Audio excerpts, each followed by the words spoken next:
Assalamualaikum warahmatullahi wabarakatuh. Allahu Akbar, Allahu Akbar, Allahu Akbar, Allahu Akbar, Allahu Akbar kabira walhamdulillahi katsira wa subhanallahi bukratan wa asila. La ilaha illallah wallahu akbar, Allahu Akbar walillahil hamd.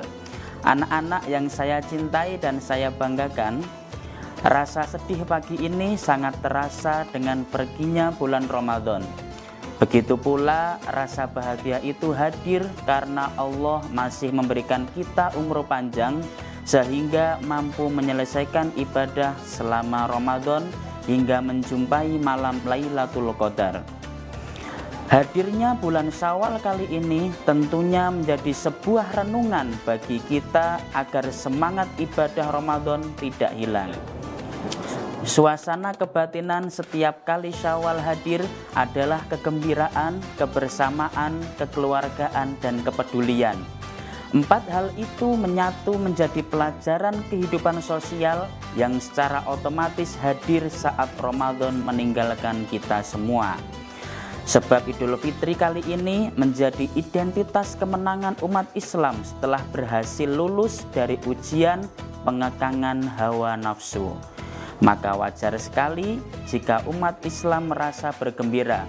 Selain itu, umat Islam menjalin kebersamaan dalam suasana kefitrian atau kesucian diri dan kemudian berkumpul bersama keluarga, kerabat, atau tetangga yang berada di sekitar kita.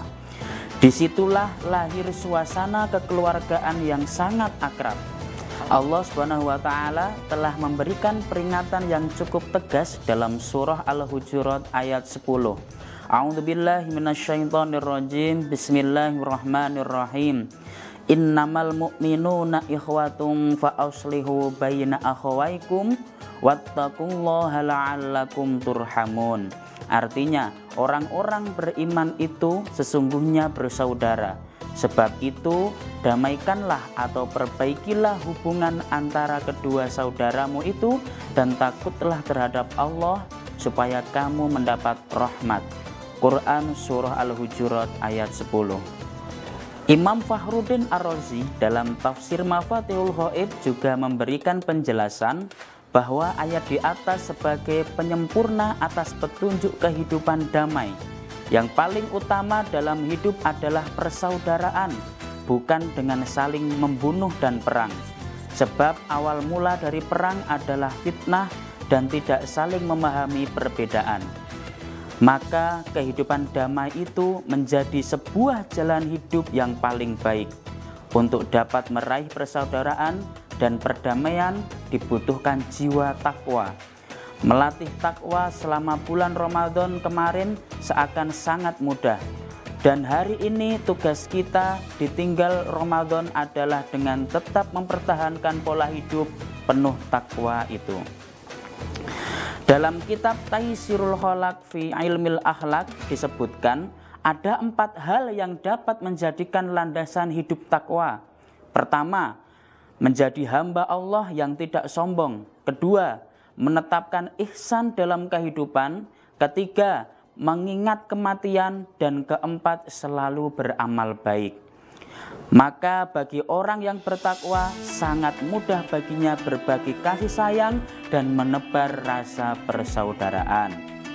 Buah dari takwa di dunia akan menjadi hamba Allah yang menerima ketetapan Allah, selalu mengingat Allah, berjiwa baik dan berusaha memanusiakan manusia dengan kasih sayang.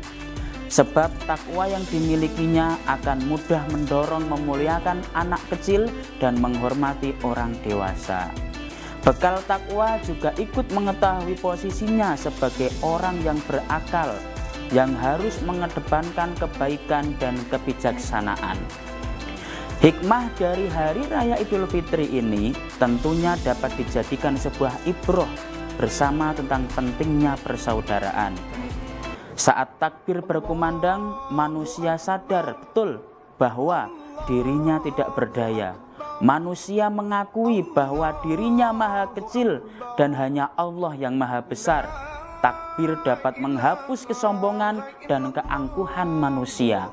Ketika kesombongan dan keangkuhan itu hilang, maka sangat mudah untuk saling bermaaf-maafan yang ditujukan untuk menguatkan rasa cinta dan saling bersaudara. Semua saling ikhlas berjabat tangan dan memaafkan. Kalau itu dapat dipertahankan, maka kesucian Ramadan itu akan tetap terjaga dengan baik. Jika dihayati secara baik, ada dua pesan Rasulullah SAW kepada Sayyidina Ali karramallahu wajhah saat bulan suci Ramadan dan Syawal, sebagaimana termaktub dalam kitab Wasiatul Mustafa. Pertama, saat Ramadan Nabi meminta agar puasa dengan meninggalkan semua keharamannya.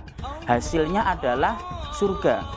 Dan kedua, ketika memasuki bulan Syawal, disunahkan berpuasa 6 hari sebagai ibadah lanjutan dari bulan Ramadan. Dan hasilnya dari pahalanya sama dengan puasa selama 1 tahun. Di antara amalan-amalan yang perlu dipertahankan setelah Ramadan adalah menjaga persaudaraan yang oleh masyarakat Indonesia disebut dengan silaturahim.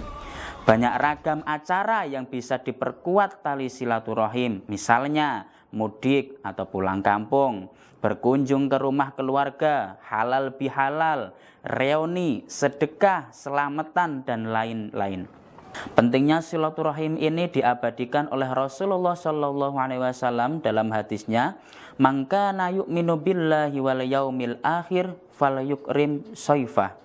Wa man kana yu'minu billahi wal yaumil akhir falyasilu rahmah. Wa man kana yu'minu billahi wal yaumil akhir falyuqlil khaira aw liyasmut." Dari hadis itu dapat diambil pelajaran bahwa untuk menjadi hamba Allah yang beriman membutuhkan 3 komitmen hidup. Yang pertama, menghormati keluarga. Yang kedua, menyambung tali silaturahim. Dan yang ketiga, selalu berbicara baik atau lebih baik diam. Sekian dari Bapak, apabila ada salah mohon dimaafkan. Wabillahi taufik wal hidayah. Wassalamualaikum warahmatullahi wabarakatuh.